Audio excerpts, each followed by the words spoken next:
Sales, कैसे हो आप सब? आई होप सब बहुत अच्छे होंगे, सबकी पढ़ाई भी काफी अच्छी चल रही होगी। जिसको और अच्छा बनाने के लिए आ गई हैं आपकी अपनी Khushboo ma'am, biology master teacher at Vedantu. तो आज का हमारा वन शॉट होने वाला है आर एनवायरनमेंट के चैप्टर का, जिसमें हम जस्ट 10 मिनट्स में पूरे चैप्टर को रिवाइज करेंगे। तो बिना टाइम वेस्ट किए हम स्टार्ट करते हैं अपने सेशन को कि आर एनवायरनमेंट में क्या क्या इंपॉर्टेंट होने वाला है। तो अगर मैं आर एनवायरनमेंट चैप्टर की बात करूं तो सबसे पहला पार्ट आ जाता है हमारे इकोसिस्टम का, कि व्हाट इज इकोसिस्टम। ये क्वेश्चन आपसे 1 मार्कर में पूछा जा सकता है प्री बोर्ड्स और बोर्ड्स में, कि व्हाट इज इन्वायरमेंट। तो अगर मैं इन्वायरमेंट की बात करूं तो environment is nothing but the interaction between, it's a interaction between plants, animals and the abiotic factors। ठीक है, plants, animals and the abiotic factors। भाई सारे बायोटिक एंड एबायोटिक फैक्टर्स हमारे साथ साथ में मिल करके जो भी हमारा सिस्टम ऑनगोइंग चल रहा है, interaction between biotic and abiotic factors to sustain the environment और to sustain their life is known as the ecosystem, जिसमें आपके सारे एबायोटिक फैक्टर्स इंक्लूडेड रहते हैं और बायोटिक फैक्टर्स एक दूसरे के ऊपर डिपेंडेंट रहते हैं, इंटरैक्ट करते हैं। तो अगर मैं इन दोनों फैक्टर्स की बात करूं तो बायोटिक फैक्टर्स वो होते हैं जो कि लिविंग होते हैं। बायो मतलब लिविंग पार्ट, तो लिविंग पार्ट में आपका fungus, plants, animals, protista, Archie, bacteria, हम ह्यूमन बींग्स, एनिमल्स, प्लांट्स, ये सब क्या हो गए? बायोटिक फैक्टर्स हो गए, लिविंग फैक्टर्स हो गए। Now if I talk about the abiotic factors, abiotic factors वो होते हैं जो नॉन लिविंग होते हैं, मतलब जैसे हमारी सॉइल हो गई, लाइट हो गई, वाटर, एयर, ह्यूमिडिटी, टेम्परेचर। अब हम कहीं ना कहीं हम सारे बायोटिक फैक्टर्स अपने एबायोटिक फैक्टर्स पे ही तो डिपेंडेंट हैं, इसीलिए ये abiotic factors and biotic factors एक दूसरे पे इंटरडिपेंडेंट होते हैं and they work together to sustain their life. ठीक है, and they work together to sustain their life. अब मैं बात करूं अगर इकोसिस्टम की, तो there are 2 types of ecosystem. 2 type के इकोसिस्टम होते हैं, आपको पता होगा। एक होता है नेचुरल इकोसिस्टम, एक होता है आर्टिफिशियल इकोसिस्टम। नेचुरल इकोसिस्टम मतलब जिसमें हमारे मैन मेड का कोई हाथ नहीं होता, कोई हाथ नहीं होता हमारा, जैसे कि फॉरेस्ट हो गया, ओशियंस हो गए, सी हो गई, ये सारा क्या है? These are the natural ecosystem, जिसमें हमारे मैन का, हमारा कोई हाथ नहीं होता। आर्टिफिशियल इकोसिस्टम की बात करें तो मतलब जो हमने बनाया, जैसे कि हम कोई पार्क की बात कर सकते हैं, वो भी क्या हो गया? हमारा आर्टिफिशियल इकोसिस्टम हो गया। कोई ऐसा एक्वेरियम हो गया जिसमें हमने फिशेस को रखा हुआ है, वो भी आर्टिफिशियल इकोसिस्टम हो गया। क्रॉपिंग हो रही होती है, एग्रीकल्चर हो रहा होता है, तो वो इकोसिस्टम भी कैसा हो गया? आर्टिफिशियल इकोसिस्टम, क्योंकि वी मेड इट, हमने खुद से उसको बनाया है और हम उसको यूज कर रहे हैं, जहां पे बायोटिक फैक्टर्स एबायोटिक फैक्टर्स को यूज कर रहे होते हैं। तो ये डिफरेंस होता है आपके natural and artificial ecosystem. Artificial जिसमें मैन रिस्पॉन्सिबल होता है, मैन मेड होते हैं जो इकोसिस्टम, उसको हम आर्टिफिशियल इकोसिस्टम कहते हैं। एंड नेचुरल इकोसिस्टम वो होते हैं जिसमें हमारा कोई हाथ नहीं होता, वो नेचर ने अपने आप ही क्रिएट किए हुए होते हैं। नेक्स्ट आते हैं हम लोग अपने ऐसे कंज्यूमर्स, प्रोड्यूसर और डीकम्पोजर्स को, जो हमारा बहुत इंपॉर्टेंट रोल प्ले करते हैं हमारे इन्वायरमेंट में, हमारे इकोसिस्टम में। तो अगर मैं बात करूं आपके प्रोड्यूसर्स की, तो प्रोड्यूसर्स में सबसे जो पहले आते हैं वो आते हैं हमारे प्लांट्स। भाई पी से प्लांट्स, पी से प्रोड्यूसर्स। ठीक है, प्रोड्यूसर्स क्या होते हैं? जो अपना खाना खुद बना सकते हैं, कोई भी चीज जो खुद से उसको बना सकते हैं। They can synthesise their own food by the process of photosynthesis. तो भाई प्लांट्स जो होते हैं वो हमारी प्रोड्यूसर्स की कैटेगरी में आते हैं। किसकी कैटेगरी में? प्रोड्यूसर्स की कैटेगरी में। और हमने अपने लाइफ प्रोसेस के चैप्टर में पढ़ा है कि प्लांट्स को हम लोग क्या बोलते हैं? We call them as autotrophs. ठीक है, उसके बाद नेक्स्ट आते हैं हम कंज्यूमर्स पे। कंज्यूमर्स क्या होते हैं? जो वो प्रोड्यूसर्स जो खाना बनाते हैं उसको ही खाते हैं, वो खुद से अपना खाना नहीं प्रिपेयर कर पाते क्योंकि उनके पास कैपेसिटी नहीं होती है फोटोसिंथेसिस परफॉर्म करने की। तो दे कैन कंज्यूम फूड, या तो डायरेक्टली कंज्यूम करते हैं या तो इनडायरेक्टली। डायरेक्टली की बात करें तो जैसे हम ह्यूमंस, हम प्लांट बेस्ड प्रोडक्ट्स डायरेक्टली भी खाते हैं और कभी कभी हम लोग नॉन वेजिटेरियंस भी खाते हैं, नॉन वेज भी खाते हैं, तो हम इनडायरेक्टली प्लांट को ही खा रहे हैं। कैसे? जैसे कि हमने खाया हैन को, जो हम चिकन खा रहे हैं, तो चिकन जो होगा वो भी तो प्लांट बेस्ड प्रोडक्ट, दाना जो खाता है वो उसका प्लांट बेस्ड प्रोडक्ट ही तो होता है। तो कहीं ना कहीं इनडायरेक्टली और डायरेक्टली हम प्लांट्स के ऊपर ही डिपेंडेंट होते हैं, प्रोड्यूसर्स के ऊपर ही डिपेंडेंट होते हैं। नाउ बात आ जाती है डीकम्पोजर्स की। तो ये डीकम्पोजर्स जो होते हैं ना, इनका काम होता है कि जो भी डेड और डिकेइंग मैटर होता है, जो मतलब खराब हो चुका होता है, जिसका एनवायरनमेंट में कोई रोल नहीं होता, उसको खराब करके, उसका ब्रेक डाउन करके वापस से न्यूट्रिएंट्स को सॉइल के अंदर एड ऑन कर देना। ये जो डेड और डिकेइंग मैटर होते हैं, ये उनका खाना होते हैं, और जो ये ब्रेक डाउन करने के बाद न्यूट्रिएंट्स प्रोड्यूस करते हैं, वो डायरेक्टली आपके एनवायरनमेंट के अंदर ही मिक्स हो जाते हैं। जैसे कि हम मिट्टी से आए थे, हम मिट्टी में ही मिल जाएंगे, है ना, कहते हैं कि नहीं। तो अब मैं अगर बात करूं इन प्रोड्यूसर्स, कंज्यूमर और डीकम्पोजर्स की, तो ये एक लेवल पे होते हैं, मतलब इनका एक स्पेसिफिक लेवल होता है।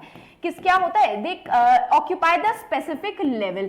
अब ये स्पेसिफिक लेवल्स की जो बात हो रही है, ये बात हो रही है आपके ट्रॉपिक लेवल की, ये बात हो रही है आपके ट्रॉपिक लेवल की। किसकी बात हो रही है, ट्रॉपिक लेवल। भाई ट्रॉपिक लेवल्स क्या होते हैं, ये होते हैं फूड चेन में। तो अगर मैं नॉर्मल फूड चेन की बात करूं तो ये आपकी फूड चेन है, ठीक है। तो फूड चेन में जो सबसे पहला लेवल होता है आपके ट्रॉपिक लेवल का, वो कौन लेता है, आपका एबायोटिक फैक्टर्स, ठीक है। यहां से ये एबायोटिक फैक्टर है हमारा एनर्जी कौन यूज कर रहा है, प्रोड्यूसर्स। तो प्रोड्यूसर्स आपके सबसे फर्स्ट ट्रॉपिक लेवल होते हैं। प्रोड्यूसर्स जो होते हैं वो आपका सबसे फर्स्ट ट्रॉपिक लेवल ऑक्यूपाई करते हैं, ठीक है। इस ट्रॉपिक लेवल के बाद कौन आता है, आपका कंज्यूमर, जिसको हम क्या बोलते हैं, we call them as primary consumer, जो कि आपके कहीं ना कहीं हर्बीवोर्स होते हैं। कौन होते हैं, दे आर यूजुअली हर्बीवोर्स। और ये कौन सा ट्रॉपिक लेवल ऑक्यूपाई करते हैं, दे occupy the second trophic level, ठीक है। उसके बाद ये प्राइमरी कंज्यूमर को कौन खा रहा है, आपका चूहा खा रहा है, तो वो कौन हो जाते हैं, सेकेंडरी कंज्यूमर हो जाते हैं, और वो ट्रॉपिक लेवल का थर्ड लेवल ऑक्यूपाई करते हैं। अब इस चूहे को कौन खा रहा है, उल्लू खा रहा है, आउल खा रहा है, तो वो क्या हो गया, टर्शरी कंज्यूमर हो गया, और ये आपका फोर्थ ट्रॉपिक लेवल ऑक्यूपाई करता है। तो प्रोड्यूसर्स जो होते हैं सबसे पहले लेवल पे आते हैं, फिर आपके प्राइमरी कंज्यूमर आते हैं, जिनको हम लोग हर्बीवोर्स भी बोलते हैं। सेकेंड कंज्यूमर्स जो होते हैं, सेकेंडरी कंज्यूमर्स जो होते हैं, वो कहीं ना कहीं ओमनीवोर्स आते हैं, हम भी ओमनीवोर्स में आ जाते हैं। और टर्शरी कंज्यूमर्स वो होते हैं जो कार्निवोर्स होते हैं आपके, वो आपका फोर्थ या फिर थर्ड ट्रॉपिक लेवल ऑक्यूपाई करते हैं। तो जो भी ट्रॉपिक लेवल का क्वेश्चन आपका आएगा ना, वो डिपेंड करेगा कि आपको किस टाइप की फूड चेन दे रखी है, ठीक है। फूड चेन को देख करके ही उसका ट्रॉपिक लेवल डिसाइड करना। तो अगर मैं फूड चेन की बात करूं ना, तो फूड चेन क्या होती है, एक ऐसा सीक्वेंस होता है जिसमें एक आपका बायोटिक फैक्टर दूसरे बायोटिक फैक्टर को खा करके एनर्जी गेन करता है। मतलब हम प्लांट बेस्ड प्रोडक्ट खा करके प्लांट से एनर्जी ले रहे हैं। इस पूरे सीक्वेंस को हम लोग फूड चेन बोलते हैं, ठीक है। यही आपके ट्रॉपिक लेवल होते हैं, जिसमें पहला ट्रॉपिक लेवल कौन ऑक्यूपाई करता है, प्रोड्यूसर। सेकंड ट्रॉपिक लेवल आपके कंज्यूमर ऑक्यूपाई करते हैं। Third trophic level secondary consumers, जो कि कार्निवोर्स होते हैं या ओमनीवोर्स जिसको बोल सकते हो। फोर्थ ट्रॉपिक लेवल आपका सेकेंडरी कंज्यूमर्स, जो कि कार्निवोर्स होते हैं आपके। एंड लास्ट वाला जो होता है वो आपके प्रीडेटर्स होते हैं, कहीं ना कहीं प्रीडेटर्स जो होते हैं, जैसे टाइगर हो गया, लायन हो गई, वल्चर्स हो गए, एंड इन सबको डीकम्पोज करने का लेवल जो होता है वो आपके डीकम्पोजर्स ऑक्यूपाई करते हैं। अब यहां से आपका एक क्वेश्चन आ जाता है कि एक फूड चेन बना करके दिखाओ, और ये बना करके दिखाओ कि लायन जो होता है उस फूड चेन में कौन सा लेवल ऑक्यूपाई कर रहा है, कौन सा ट्रॉपिक लेवल ऑक्यूपाई कर रहा है। तो इस तरीके के क्वेश्चन वो आपसे पूछ सकते हैं।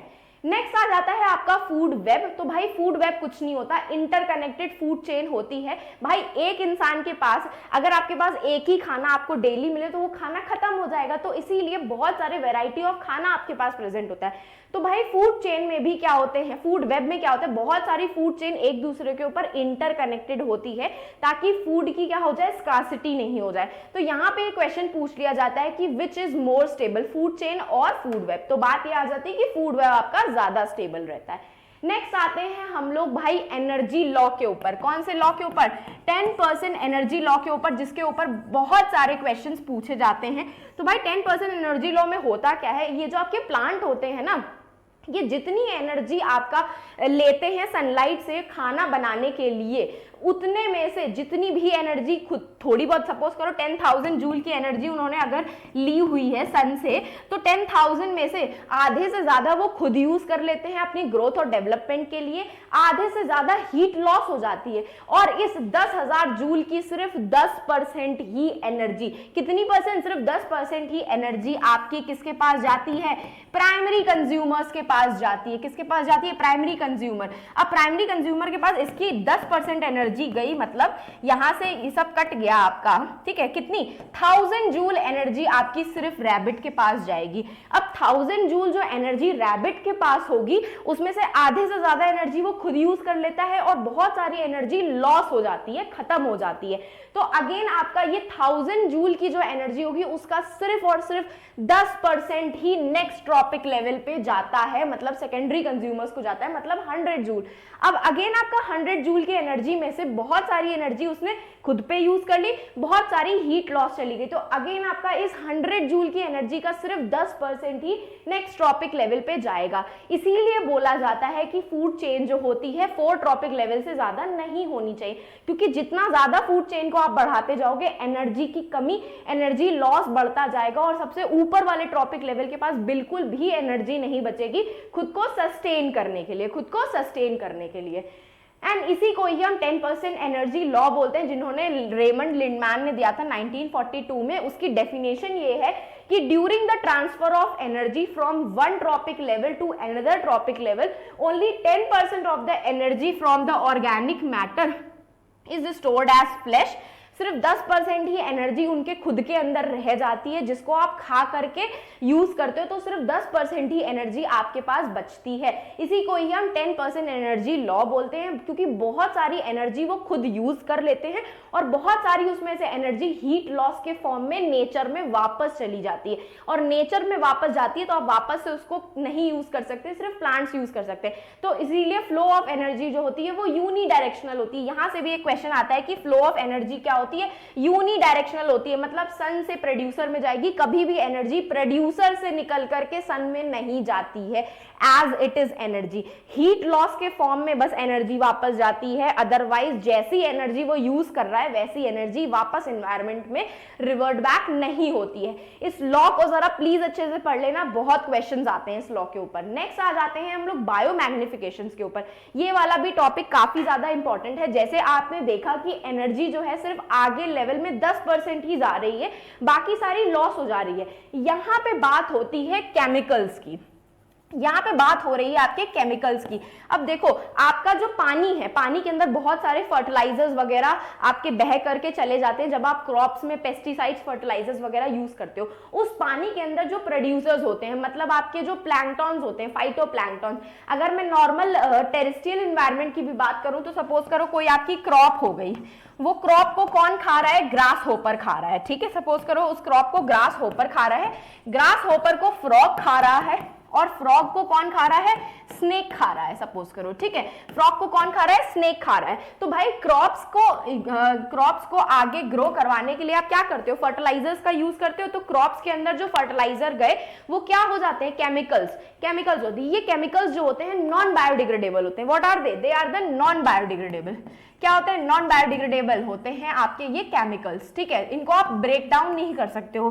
तो क्रॉप्स में जितने भी केमिकल्स होते हैं वो सारे के सारे आपके क्या हो जाते हैं, as it is grasshopper के अंदर इकट्ठे हो जाते हैं, एक्यूमुलेट हो जाते हैं। अब इस ग्रास होपर ने खाना जो खाया क्रॉप में से, उसमें तो केमिकल्स गए, साथ साथ में वो पानी वगैरह जो पी रहा है उसके अंदर भी केमिकल्स है। तो यहाँ पे ग्रास होपर के अंदर बहुत सारा केमिकल इकट्ठा हो जाता है। जब इस ग्रास होपर को फ्रॉग खाएगा उसके अंदर भी केमिकल्स इकट्ठे हो जाएंगे। तो इस तरीके से सबसे टॉप मोस्ट लेवल पे जो आपका वो होता है बायोटिक कंपोनेंट होता है, जैसे कि हम लोग हो गए अगर इस फूड चेन में टॉप मोस्ट ट्रॉपिक लेवल पे जो होता है उसके अंदर सबसे ज्यादा क्वांटिटी ऑफ केमिकल्स होते हैं।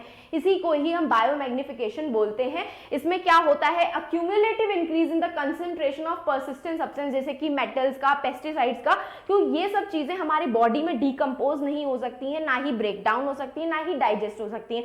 तो इसीलिए ये एक इंसान से दूसरे इंसान में या एक ऑर्गेनिज्म से दूसरे ऑर्गेनिज्म में ट्रांसफर हो जाते हैं।